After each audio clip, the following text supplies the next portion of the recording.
Hello everyone, আজকে আমরা কিছু জিকে নিয়ে আলোচনা করব। দেখো, ফার্স্ট কোশ্চেন, কোন নদীর মোহনায় বদ্বীপ সৃষ্টি হয়নি? এখানে সঠিক উত্তর হবে হলো তাপি।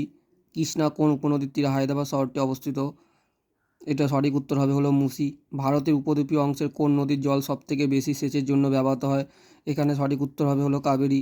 নিচের নদীগুলির মধ্যে কোনটি কাবেরীর উপনদী নয়? এখানে সঠিক উত্তর হবে ওয়েনগঙ্গা। নিচের কোন নদীটি রাজস্থানের মরুভূমির উপর দিয়ে প্রবাহিত? এখানে সঠিক উত্তর হবে হলো লুনি। নিরক্ষরেখার 1 ডিগ্রি অন্তর দুটি দ্রাঘিমারেখার রৈখিক দূরত্ব কত? এখানে সঠিক উত্তর হবে 113.3 কিলোমিটার।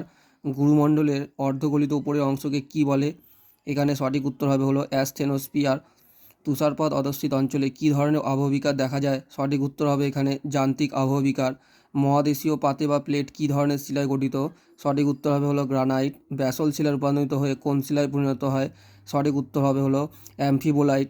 ভারতের লাভাগঠিত মালভূমি কোনটি? এখানে সঠিক উত্তর হবে ডেকান ট্র্যাপ। কার্বনেশন বা অঙ্গারীকরণ পদ্ধতিতে কোন শিলাস্তরে আবহবিকার ঘটে? এখানে সঠিক উত্তর হবে চুনাপাথর। রাজস্থান মরু অঞ্চলে চলমান বালিয়াড়িকে কী বলে? এখানে সঠিক উত্তর হবে হলো ধ্রিয়ান।